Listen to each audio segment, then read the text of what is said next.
السلام عليكم ورحمة الله وبركاته، اصحابي وحبايبي واخواتي. الانجليزي موضوع دايما في كلام كتير، في ناس بتحبه وفي ناس بتكرهه. انا جاي النهاردة علشان احكي لك قصتي مع الانجليزي من الطفولة الى وضعي الحالي. جاء عليا وقت كنت حقيقي بكره اي حاجة ليها علاقة باللغة الانجليزية. ما كنتش بحب حد يتكلم معايا عنه، ولا كنت بحب احضر الحصص بتاعة الانجليزي في المدرسة، او حتى كنت بحب المدرس بتاع الانجليزي. وده له عدة اسباب. السبب الرئيسي منه هو النظام التعليمي والمدرس، والاساس في كل الكلام ده كله هو المدرس، لان المدرس ما كانش بيخليني احب حضوري او حضوره للحصة. بمعنى اني كنت ببقى قاعد بحس ان المدرس مستنيلي غلطة، المدرس مش جاي يعلمني، المدرس جاي عشان يضربني، وجاي عشان بس يضايقني بطريقة ما، مش مخليني قاعد مبسوط او حتى فرحان، او حتى قاعد بس عشان اادي الواجب. بل بالعكس، دماغي كانت بتشتغل وبتخليني ابقى مش عاوز احضر الحصة بتاعته. واليوم اللي كنت بعرف ان فيه عندي حصة مدرسية في المدرسة العادية، حصة انجليزية، كنت ببقى متضايق جدا وببقى مش عارف هعمل ايه، او الوقت ال 45 دقيقة دول او ال 40 دقيقة دول هيعدوا ازاي، او انا هعمل فيهم ايه. دماغي كانت بتشتغل كتير، وما كنتش حقيقي بحب اي حاجة ليها علاقة بالانجليزي، الى ان حصل حاجة معينة هي كانت نقطة التحول ليا للغة الانجليزية. نقطة التحول دي كانت عبارة عن لعبة، هي كانت انترناشونال، لعبة بتتلعب على الانترنت عن طريق الكمبيوتر. واللعبة دي كانت عبارة عن مهمات يا بتعملها بصفة فردية، يا اما عن طريق انك تتحد مع ناس تانية وتبدأ انك تعمل المهمة نفسها او تخلص المهمة. الناس دول كانت متمركزة يا اما في الدائرة العربية بتاعتنا، في الناس اللي هي بتشارك او بتلعب في اللعبة دي، او ناس انترناشونال. الانترناشونال دول كانوا برضو ملخصين في الكوريين، لان اللعبة كانت كورية بطريقة ما، وفيها بعض الاجانب اللي هم مش ناطقين باللغة العربية. اول حاجة اتعلمتها في اللعبة دي اني كنت لازم اتعلم اني اتكلم مع حد. ده واحد. اتنين، انا محتاج اني اكبر في اللعبة. تلاتة، محتاج اني اتحد مع نفسي وابدا ان انا اطور من نفسي علشان ابقى حد قوي وله قيمه في اللعبه نفسها. في الوقت ده اول حاجه اتعلمتها واول حاجه شدتني اني اتعامل في اللعبه دي هي اني مبدئيا انا محتاج اتواصل. طب انا هتواصل ازاي واللعبه اصلا ما فيهاش كيبورد عربي، يعني ما فيهاش لوحه مفاتيح عربيه، وما بتقبلش اي حاجه ليها علاقه باللغه العربيه. طيب انا محتاج اني اتكلم واعمل حاجه معينه عن طريق اللعبة واقولها لحد تاني بيلعب معايا. وللأسف ما كانش فيه ساعتها واتساب، ولا كان فيه ساعتها اي شيء اني اتواصل مع الحد اللي بلعب معاه ده الا عن طريق اللعبة نفسها. في تشات، في لايف تشات، في شات مباشر بيبقى موجود في اللعبة نفسها، ببدأ ان انا اتواصل معاهم. الحاجة الوحيدة اللي كان او الفرصة الوحيدة اللي كانت متاحة لي علشان ابدأ اتواصل فيها مع الناس هي كانت الانجليزية. طب في ناس عرب، يعني انا في ناس عرب كنت بحب مثلا اني اقرب ليهم شويه، او اني اتكلم معاهم ويساعدوني واساعدهم بطريقه ما، لان احنا ما بعرفش اتكلم مع حد ما بعرفش اتواصل مع حد مش بيتكلم عربي. بس لا، في تحدي تاني قابلته، هو اني فعلا ما اعرفش ايه الحروف الانجليزيه. يعني انا ما بفهمش، ما عنديش معلومه خالص عن الانجليزي، لاني ما كنتش حابب الانجليزي خالص. يعني كان عندي زي تروما كده من الانجليزي، ما كنتش بحبه خالص. في الاول كنت بحاول اني اتواصل مع اي حد اجنبي او مش ناطق للعربيه او مش بيفهم اللغه العربيه. طب كنت بتواصل ازاي مع العرب الموجودين جوه؟ هو مفيش كيبورد او مفيش لوحه مفاتيح عربيه. ودي كانت اول حاجه اتعلمتها، هي الفرانكو ده بمعنى اصح هو انك بتتكلم باللغه العربيه ولكن بتكتب باللغه الانجليزيه. بمعنى او بمثال، انا حابب اقول كلمه انا، مش بقولها ايام بالانجليزيه، ولا مش بقولها انا بالعربي اللي هي الف نون الف تاني، بس كنت بقولها بالعربي انا، بنطقها التعريف بتاعها العادي انا. ولكن اما باجي بكتبها على الكيبورد كنت بكتبها بالحروف اللاتينيه او بالحروف الانجليزيه، تبقى A N A، دي كده بتتنطق انا. دي كانت بطريقة ما بدأت تعرفني عن الحروف، وبدأت تعرفني على مخارج الحروف، وبدأت تعرفني على أشكال الحروف، لأن بدأت أتعرف أكتر وأفهم وأعرف إن شكل الحرف الإن ده بيبقى عامل إزاي وبيتنطق إزاي أو قريب من إيه باللغة العربية. يعني مثلا حرف الإن كان بيبقى صريح شبه النون عندنا في العربي. مثال تاني الزد أو الزد أو الزي بيتنطق في العربية او ينفع ان انا استخدمه في العربية في حرف الظه او الزين او الذال. فبطريقة ما بدأت اني اتعرف على اشكال الحروف الانجليزية، وقربت من النطق بتاعها بطريقة ما الى الصحيحة بس باستخدامي الشخصي. ودي كانت اول مرحلة قعدت اتعلم فيها حاجات كتيرة، طولت معايا في شوية حلوين، لكن نفعتني بطريقة كبيرة وعلمتني اللي ما كانوش المدرسين والوقت اللي انا قضيته في المدرسة كله ما علمهوش. طبعا بدأت اكبر شوية لحد ما بدأت بطريقة ما بدأت ان انا محتاج ضروري ان لازم اتعامل مع الجانب الاجنبي في اللعبة، وبدأت اني ابدأ استخدم حاجة اسمها جوجل ترانسليت او ترجمة جوجل. وقتها دي كانت حاجة كبيرة جدا، انك تاخد كلمة وبعدين تروح تكتبها في الموقع وهوبا تلاقي الترجمة بتاعتها طلعت. دي كانت حاجة وقتها كبيرة جدا، فكانت بتساعدنا في حاجات كتير بطريقة ما، مع اني باخد كوبي بيست وتكرار العملية بوقت للتاني من وقت للتاني واستخدم كلمات مختلفة. بدأت ألقط شوية كلمات، بدأت أتعلم شوية كلمات موجودة في اللعبة. يعني اي بدأت افهم اني انا ترجمتها اي، وبدأت افهم ان مثلا يو هي ترجمتها انت، وهكذا بدأت ألم بعض الكلمات الأساسية خالص، يعني كلمات اللي هي كانت بدائية جدا بس أنا في وقتها ما كنتش حقيقي أعرفها. فده كان فضل اللعبة دي عليا، وهو ده كان أول مرحلة أو أول سلمة بدأت أدخلها ناحية اللغة الإنجليزية. ودي كانت بتحفزني بطريقة ما اني عاوز اتعلم اكتر، لاني عاوز اتعامل اكتر وعاوز اسيف الوقت اللي انا باخد فيها الكلام واروح على حاجة تانية كانت ممكن تعطل لي اللعبة في حاجة معينة. فما كنتش ببقى مبسوط، لان اوقات كتيرة كانت بتعمل معايا ديسكونكت، الانترنت نفسه كان بيفصل والبرنامج كان بيعلق او الكمبيوتر كان بيعلق، فكانت بتتعبني في حاجات بطريقة معينة. فقررت اني اتعلم انجليزي. بدأت اني اتعلم مع نفسي، بدأت اجيب كتب وكلمات معينة ابدأ اقراها، بدأت اني اركز شوية اكتر مع المدرس في المدرسة علشان خاطر اللعبة، عشان ابدأ ان انا في دماغي ان عاوز اتطور واكبر في اللعبة، مش علشان خاطر التعليم ولا عشان حاجة. مع الوقت بدأت ان ازود احتياجاتي للانجليزي بطريقة ما. الانجليزي بدأ يدخل جوه عقلي شوية، يعني بدأت احس ان انا محتاج الانجليزي، مش عاوز اتعلمه علشان بس المدرسة ولا عشان حاجة، انا بدأت اكون محتاجه عشان ابدأ اتواصل مع ناس تانية علشان اكسب حاجة معينة في اللعبة. هي بدأت تحفزني بطريقة ما من هنا لهنا.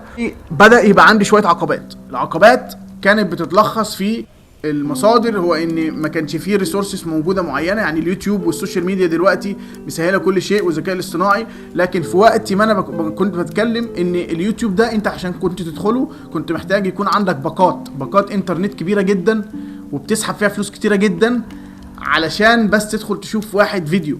وكان طبعا السرعه بتاعته ما كانتش زي ما هي موجوده خياليه بالسرعه الحاليه او بالامكانيات الموجوده حاليا. من ضمن المعوقات او العقبات اللي قابلتني برضو هو ان المدرسين اللي حواليا كانوا شويه صعبين، يعني كان في ضرب كتير، كان في عقوبات كتير، كان في حاجات ما كانتش بتخليني حقيقي مبسوط اني اتعامل، لحد ما قابلت مدرس اسمه استاذ خالد، الله يديله الصحه اذا كان عايش، والله يرحمه اذا كان عايش او ميت.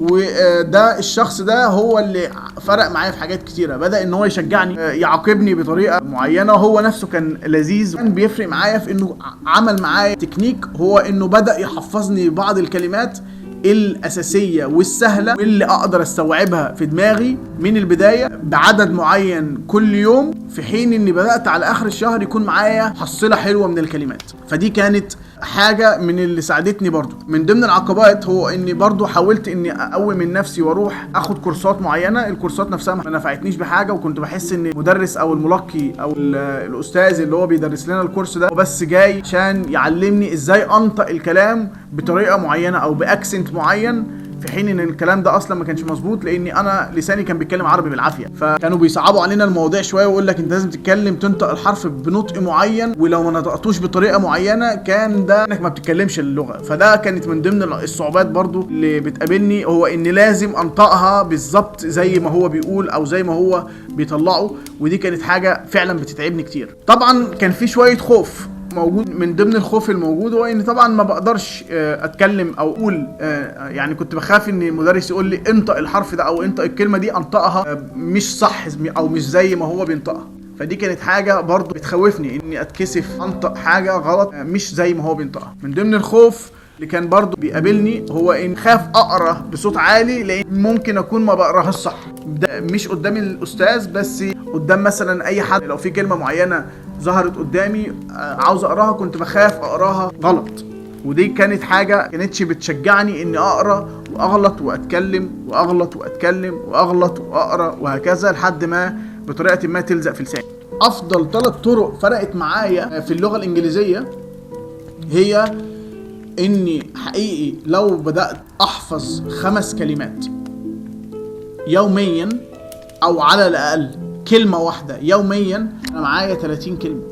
ولو حفظت 5 كلمات في يوم على مدار الشهر فانا بتكلم في 150 كلمة. فدي محصلة كبيرة. بس الاهم في كل الكلام ده كله اني انا ابدا. انا فعلا لما اخدت القرار وبدات على مدار كبير فرقت معايا في حاجات كتير، لاني انا لحد ما وصلت بقى عندي 25 سنه كنت الحمد لله كنت بدات اقرا، بدات اتكلم. بس مش بتكلم اللي هو اقدر اعرف نفسي، اقرا كلمه مثلا لو موجوده في اي حته، عندي حصيله كلمات معينه، لكن ما اقدرش ادخل في نقاش مع حد. فرقت معايا امتى حقيقي؟ بعد النقطه الاولى، هو اني اقرا او اني يبقى عندي حصيله كلمات يوميه على مدار الشهر.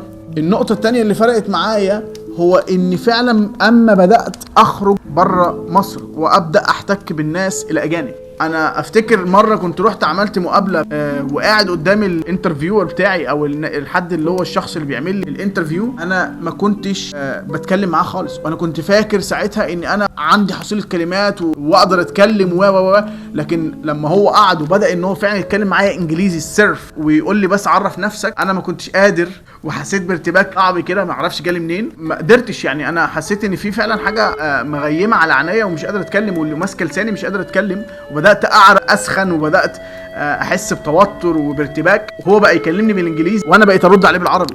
فدي نقطه ضمن النقط اللي فرقت معايا، هو ان فعلا لما بدات اخرج بره الدوله واحتك بالناس الاجانب اللي هم مش بيعرفوا كلمه عربي، بدات اغلط واشجع نفسي اني اصحح لنفسي واغلط واشجع نفسي واصحح لنفسي، ومع حفظ الكلمات واشتغل على نفسي اكتر واشتغل على نفسي واشتغل على نفسي واشتغل على نفسي واشتغل على نفسي لحد ما بدات اني على الاقل ما بقاش خجلان لما بغلط حاجه معينه من كلمه معينه، ما بقاش خجول اني بتكلم او اني بقول كلمه مش مظبوطه. في الاول وفي الاخر دي مش لغتي الام، انا لغتي الام العربيه، لكن انا بحاول اتكلم اللغه الثانيه اللي هي لغه الشخص الثاني. فده مجهود شخصي مني، حاجه المفروض اكون انا مبسوط بيها. ودي فعلا لما بدات احطها جوه دماغي فرقت معايا في حاجات كتيره.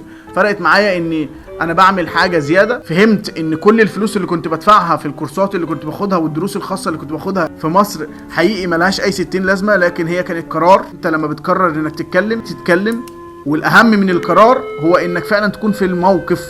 لان لو انت بتحفظ كلمات وبتدرس انجليزي ومش بتزاوله، مفيش ممارسه للانجليزي، انت هتنساه. هي بالظبط زي الطفل ده، مجرد ما انك انت بتتكلم معاه تبدا تقول له كلمات معينه بطريقه معينه وهو يبدا يلقطها مع الوقت، بيبدا ان هو يتكلم اللغه بتاعتك. سواء انت بتتكلم بتقول له الكلمات دي عربيه او انجليزيه او حتى صينيه، هو اللي بيسمعه بيحاول يقلده وبيحط فيه مجهود، بينسى مره ويفتكر مره، وبطريقه ما النهارده عنده 10 كلمات، بكره بيبقى عنده 20. مع الوقت ومع السن بتلاقيه بيتكلم زيه وزيك وممكن احسن منه ومنك كمان. الحاجه التانية اللي فرقت معايا فعلا هو اني اما بدات امارس، ولكن الممارسة بس ما كانتش كفاية. اللي كان عامل رئيسي في اني اكمل في الكلام ده كله هو ان شغلي بقى بالانجليزي، فانا بقيت محتاجه في نفس الوقت بتعامل مع اجانب. فانا حطيت في خلاط، هو اني لازم غصب عني ادرس اكتر واحط مجهود اكتر علشان ادافع عن نفسي وعشان ابدا اتواصل مع الناس اللي موجوده حواليا. موقف من ضمن المواقف اللي اتحطيت فيها هو اني اتحطيت في موقف، كنت لسه واصل شغل جديد وما كنتش بتكلم انجليزي حقيقي كويس، بس كنت بعرف اعرف نفسي وهكذا. ولكن في موقف معين اتحطيت فيه كان في بدايه شغلي للاسف مع حد مصري برضه، هو كان بيتكلم انجليزي احسن مني بكتير، يعني كان بيعرف يتكلم لان كان بقاله وقت كبير بيتعامل مع الاجانب من زمان، وحتى لما سافر بره فهو عنده حصيله حلوه من اللغه الانجليزيه وبيتكلم كويس.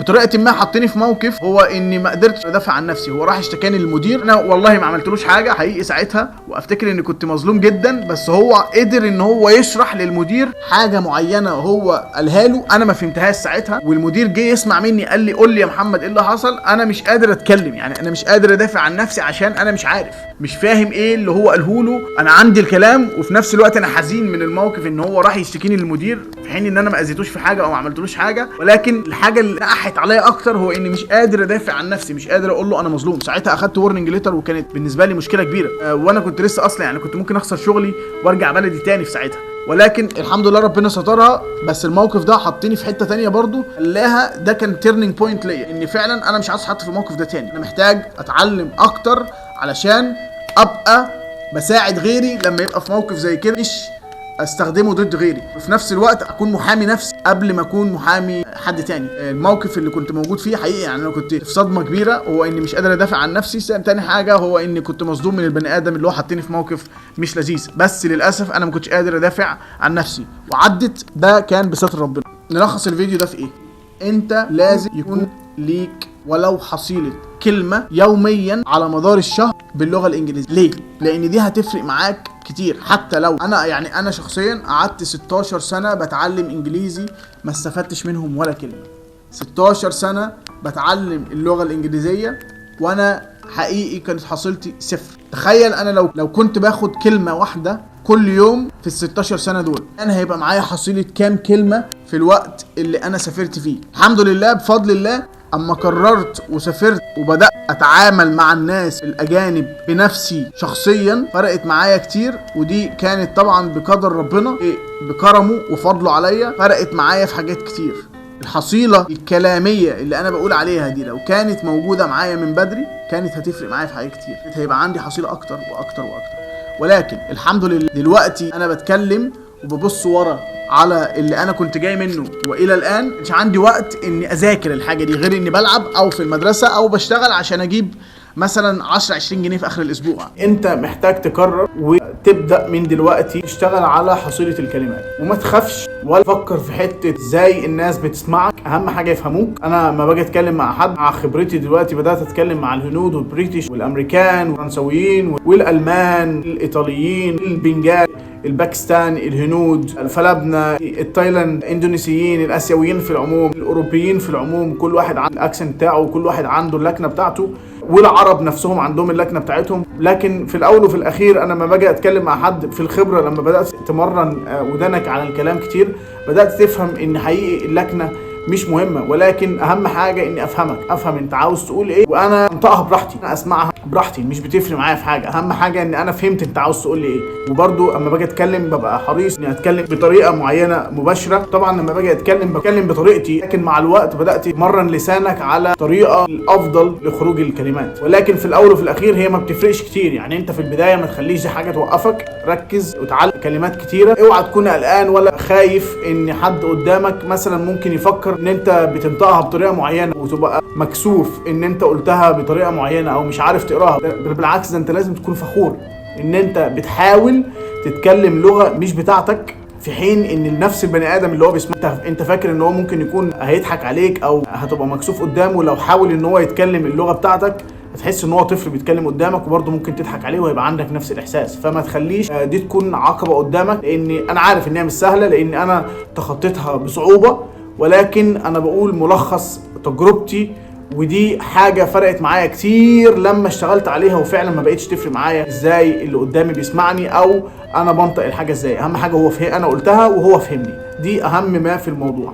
ابدأ دور على حد تعامل وتتكلم معاه. ما تدفعش فلوس في كورسات بس بتضيع وقتك ومجهودك بدون اي مجهود. انا قعدت فتره كبيره بدفع فلوس في كورسات ودروس خصوصيه في المدارس، ولكن ما اتعلمتش لا شيء، بل بدأت حقيقي احصل النتيجة لما بدأت اتعامل مع الناس وجها لوجه واتكلم معاهم واغلط واسمعهم غلط ويسمعوني غلط وهكذا. دايما ما تكسفش انك تقول ما فهمتش، ممكن تعيد تاني، تعيد وتزيد وتعيد وتزيد لحد ما لسانك وودانك وعينيك يتعودوا على الحاجة الجديدة دي وتبقى حاجة في وجدانك الداخلي، لانك هتمر بمراحل. في الاول انت بتمرن لسانك وعينيك ودانك على الكلام ده، مع الوقت هتبدأ ان تبقى عادة عندك وتتعلم طول الوقت، وطول ما انت بتزود في الكلمات برضو بتكبر من مخك لا ان تصل للمرحلة ان انت بتفكر باللغة الانجليزية. ودي مرحلة بعيدة شوية بالنسبة للناس اللي كانت شبهي في الاول، لكن لما توصل للحتة ان انت بدأت تفكر بالانجليزي وازاي ترد بالانجليزي وازاي تشرح دي بالانجليزي، عقلك اللغة